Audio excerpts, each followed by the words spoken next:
क्या जानते हैं आप हर्निया के बारे में? आपको लगता है कि हर्निया सिर्फ एक पेट पे बनी हुई सूजन होती है और वो आपका कुछ नहीं बिगाड़ सकती, पर आज मैं आपको बताऊंगा कि हर्निया क्या कर सकता है और हर्निया होता क्या है। आपका जो पेट है उस पे हमारे पास बहुत सारी मांसपेशियां होती हैं। उसमें अगर कोई छेद हो जाए तो उसके थ्रू अंदर की आंत और चर्बी बाहर को आने लगती है। क्यों हो जाता है और इसका हमें क्या करना चाहिए? जी हाँ, मैं हूं डॉक्टर नीरज धमीजा, आपका अपना सर्जिकल गैस्ट्रोएंटरोलॉजिस्ट सरगंगाराम हॉस्पिटल से। तो जानिए कि हर्निया होता क्या है। आपका जो पेट है उस पे हमारे पास बहुत सारी मांसपेशियां होती हैं। आपके पेट की कवरिंग जो मांसपेशियां बनाती हैं उसमें अगर कोई छेद हो जाए तो उसके थ्रू अंदर की आंत और चर्बी बाहर को आने लगती है। अगर आप जोर से खांसी करें या किसी चीज के लिए जोर लगाएं, जैसे वजन उठाएं जिम में जाके, या आप नीचे बैठे कोई चीज उठा रहे हो, तो एकदम से आपके पेट का अंदरूनी प्रेशर बढ़ता है। उससे पेट के अंदर की आंत और चर्बी जो उस छेद के माध्यम से बाहर आ जाती है, उसी सूजश को हर्निया कहते हैं। और वो आप जानते हैं कि जब भी किसी पेशेंट को हर्निया होता है शुरुआती तौर पे, तो कहता है कि खांसने छींकने पे वो बाहर आ जाता है, पर लेटने पे या आराम करने पे या थोड़ा सा हल्का दबाने पर वो अंदर भी चला जाता है। इसी को हर्निया कहते हैं और ये बहुत इंपॉर्टेंट एक साइन होता है रिड्यूसिबिलिटी, यानी हर्निया का वापस अपने पेट के अंदर चले जाना, जो कि एक डायग्नोस्टिक क्राइटेरिया है हर्निया के लिए। और अगर ये चीजें साफ हो जाएं, अगर आप पेशेंट जो है डॉक्टर के पास जाएं और देखें कि ये चीजें साफ हो गई हैं, तो डॉक्टर को भी कोई और विशेष टेस्ट कराने की ज्यादातर जरूरत नहीं पड़ती। तो हर्निया हो क्यों जाता है? ज्यादातर हर्निया उन पेशेंट्स में देखा जाता है या तो जिनमें कोई कोलेजन डिसऑर्डर हो, जिसमें मांसपेशी की जो अपनी इंटरलॉकिंग मैकेनिज्म है वो वीक हो जाए और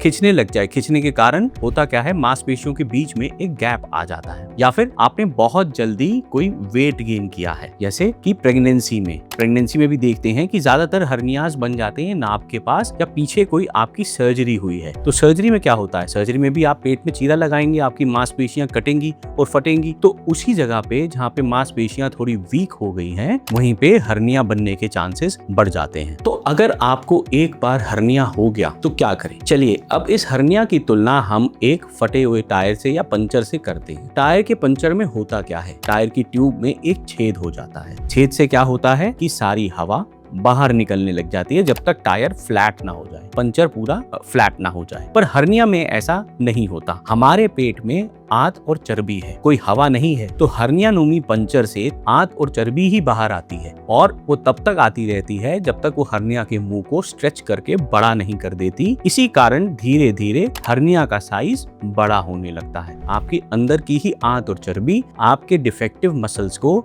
जहां पर ऑलरेडी छेद है, खींचती रहती है और हर्निया का साइज धीरे धीरे बड़ा करती रहती है। तभी कई लोग मेरे पास जब आते हैं बहुत सारे अल्ट्रासाउंड या सीटी स्कैन लेके, वो बताते हैं कि पिछले अल्ट्रासाउंड में तो 5 सेंटीमीटर था, इस अल्ट्रासाउंड में 7 सेंटीमीटर का साइज हो गया डिफेक्ट का, हर्निया का। तो मैं उन्हें समझाता हूँ ये धीरे धीरे बढ़ेगा। आपके अंदरूनी प्रेशर से मांसपेशियों पे अलग से प्रेशर बन रहा है, जिसके कारण हर्निया का साइज बढ़ सकता है। तो करना क्या चाहिए? क्या करते हैं आप जब पंचर होता है टायर का? आप सीधे सीधे जाते हैं, पंचर लगवाते हैं। क्या विधि होती है? पुरानी विधि अगर आपको याद हो तो एक ट्यूब का टुकड़ा लीजिए, उस छेद के ऊपर लगा दीजिए और उसको चिपका दीजिए, फिर वापस हवा भरिए और काम पे चलिए। कुछ इसी तरह मॉडर्न सर्जिकल टेक्निक से इलाज होता है हर्निया का भी, एक मेश का पैच लगाकर। तो मेश क्या होती है? मेश है पॉलीप्रोपाइलीन, यानी एक सिंथेटिक मटेरियल की बनी हुई जाली। वो जाली क्या करती है? जाली आपके हर्निया के डिफेक्ट के ऊपर प्लेस कर दी जाती है और साइड बाय साइड कवरिंग की जाती है, ताकि जाली बाहर को ना धकेली जा सके, और वहां पर अच्छे से टैकर्स की विधि से उसको हम चिपका देते हैं। तो जब भी हर्निया उस डिफेक्टिव पोर्शन से बाहर आने की कोशिश करेगी तो बाहर नहीं आ पाएंगी, क्योंकि जाली ने उसको समेटा हुआ है। तो यही होता है हर्निया की रिपेयर में। आजकल ये हर्निया की रिपेयर बहुत ही आसान तरीके से लेप्रोस्कोपिक या रोबोटिक विधि से की जा सकती है। लेप्रोस्कोपी क्या होता है? छोटे छोटे छेद से पेट के भीतर जाके सर्जरी करना। और रोबोटिक भी कुछ वैसा ही होता है, बस उसमें एडवांस टेक्नोलॉजी से सर्जन कंसोल पे बैठ के ऑपरेट कर रहा होता है और रोबोटिक आर्म्स पेट के अंदर जाकर जाकर सर्जरी कर रहे हो। उसको कमांड सर्जन ही करता है, कोई रोबोट खुद ब खुद सर्जरी नहीं करता। कई किस्म की जालियां होती हैं जो कि आपके हर्निया को ठीक करने में काम आती हैं। सबसे सिंपल जाली होती है प्लेन जाली, जिसको हम पॉलीप्रोपाइलिन सिंपल प्लेन मैश कहते हैं। उसमें कोई दो कवरिंग नहीं होती। दूसरी होती है डुअल जाली, जिसमें दो कवरिंग होती है, एक तरफ चिकनी एक तरफ खुरदरी। क्या फायदा होता है इस एडवांस जाली को लगाने से? जब आप चिकनी परत इंटेस्टाइन की तरफ रखते हैं और खुरदरी परत आपके मांसपेशी की तरफ, तो जाली अच्छे से एंकर भी हो जाती है और नीचे की परत चिकनी होने के कारण आपकी आंत या चर्बी उस पर आकर चिपकती नहीं है, कोई प्रॉब्लम नहीं करती। शुरुआती तौर पे जब बहुत सारे पेशेंट्स में सिंपल पॉलीप्रोपाइलिन जाली लगाई जाती थी तो ये देखा जाता था कि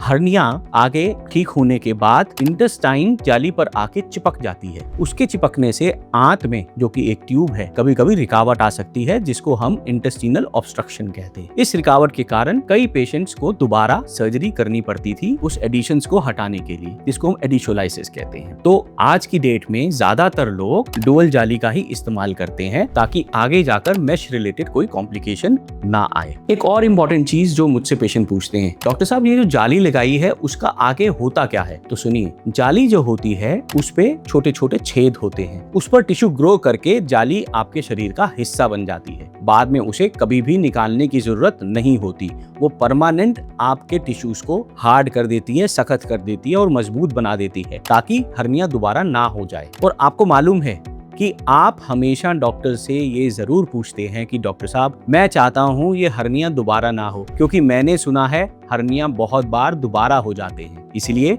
हम क्या करते हैं, जाली एडिक्वेट साइज की लगाते हैं। जाली लगाने से पहले डिफेक्ट को अच्छे से क्लोज कर देते हैं ताकि जो मसल्स की टेंशन है बाहर जाने की, दूर जाने की, वो भी पूरी रिलीज हो जाए। और जाली के लगने के बाद, उसको अच्छे से फिक्स करने के बाद आपको हर्निया दोबारा होने की संभावना बिल्कुल शून्य के बराबर हो जाती है। पर हाँ, एक चीज है जो मैं अपने पेशेंट्स को हमेशा बोलता हूँ कि अगर आपकी हर्निया रिपेयर सर्जरी हुई है तो आपने एक बात का ध्यान जरूर रखना है। क्या है वो बात? वो ये है कि आपको वेट गेन ज्यादा नहीं करना है। फिर पेशेंट पूछते हैं कि डॉक्टर साहब अगर वेट गेन हो गया तो क्या हर्निया दोबारा हो जाएगा? ऐसा भी नहीं है। अगर वेट गेन होता भी है तो जाली की क्षमता होती है कम से कम 10-15% आपके शरीर के वेट को सहने की। यानी अगर आप 10 से 15% भी वेट गेन अपने शरीर का कर लेते हैं, मान लो आप 80 किलो के हो तो आप 90-95 तक भी हो जाते हो, तब भी हर्निया दोबारा नहीं होता। पर फिर भी पेशेंट्स को समझाया जाता है कि देखिए आपको वेट गेन नहीं करना है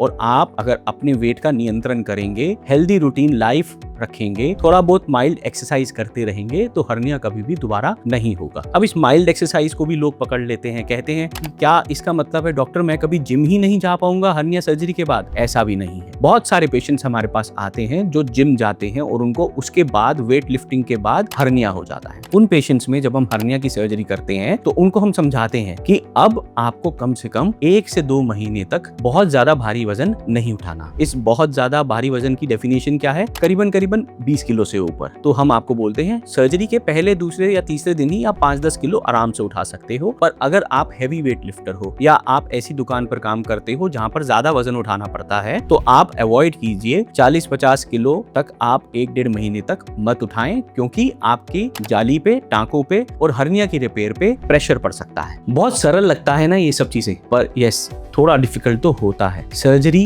कॉम्प्लेक्स हर्निया में करते समय सर्जन को भी तकलीफ होती है, तो आप अपने हर्निया को कोशिश करिए कि कॉम्प्लेक्स ना बनाएं। जब वो छोटा है, कंट्रोल्ड है और कोई सिम्टम नहीं दे रहा, वो ही राइट टाइम है सर्जरी करवाने का। एक एक्सपर्ट डॉक्टर से मिले और आज ही अपनी सर्जरी शेड्यूल करें, इससे पहले कि हर्निया की कॉम्प्लिकेशन हो जाए। नेक्स्ट रील में जानेंगे क्या हो सकती है हर्निया की कॉम्प्लिकेशन और कैसे जूझना चाहिए जब हर्निया की कॉम्प्लिकेशन हो जाए। हर्निया रिपेयर एक इलेक्टिव सर्जरी है, उसे इलेक्टिव ही रहने दें, उसे इमरजेंसी सर्जरी में ना बदलें। अगर ये रील अच्छी लगी हो तो उनसे शेयर करें जिनको हर्निया है और उनको समझाएं कि हर्निया रिपेयर सर्जिकल ही होता है, उसकी कोई दवा नहीं होती। किसी भी दवाई से आपकी हर्निया की रिपेयर या हर्निया का निवारण नहीं हो सकता। और ऐसी ही मेडिकल और सर्जिकल रीलों से जुड़ने के लिए मेरे चैनल पर बने रहिए।